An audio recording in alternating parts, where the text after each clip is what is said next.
Winston Churchill is credited with saying to improve is to change, to be perfect is to change often. Changing often for an organization as large as the U.S. Army is no small feat.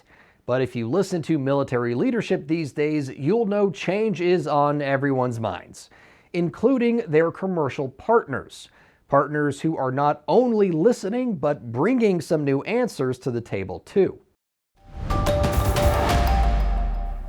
Prominently parked in booth 703 on the AUSA exhibition floor at this year's gathering were some vehicles that represent truly innovative thinking from General Dynamics Land Systems. Separately, the Stryker, TRex, and Mut are all very capable, but they were built with a collective vision in mind.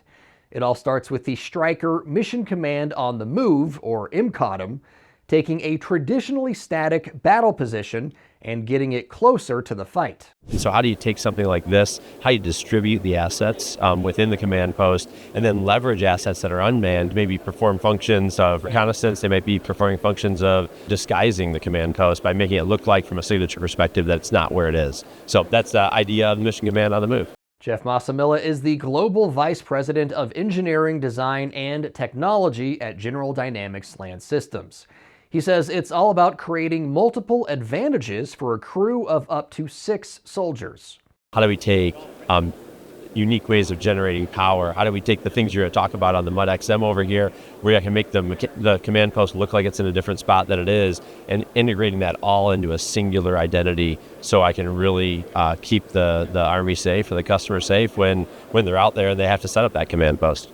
One very important piece to the entire concept is the Tracked Robot 10-Ton, aka TRex, a robotic combat vehicle that can be equipped to support reconnaissance missions, as well as fire support, air defense, and electronic warfare missions. You've got some amount of range between the operators in their manned platforms, similar to the MCOTM Stryker that's in our booth this year, and then the standoff from this vehicle to the threats, to the targets from a reconnaissance surveillance standpoint, then from an impact standpoint, to be able to defeat threats before they come into the bubble.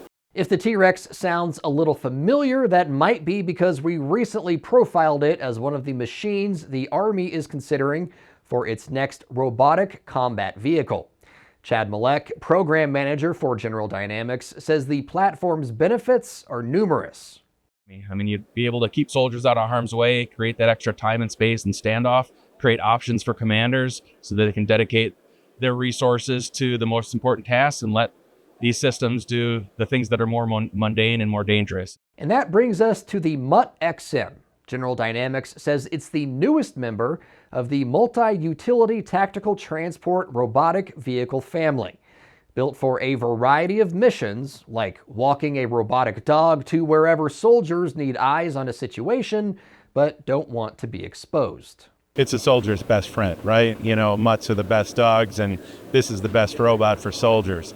As far as things that we can do with it, right, with that expanded power offload, 10 kilowatts plus, we can power many different payloads. With a payload of over 3,000 pounds, that gives us a lot of options. When we talked to General Dynamics at AUSA, they told us the Army is still mulling whether it should sink its teeth into the unit of vehicles General Dynamics put on display. But the concept of MCOTM, or Mission Command on the Move, certainly seems like one worth pursuing, because one of the biggest lessons from the war in Ukraine is static targets are sitting ducks once drones start flying.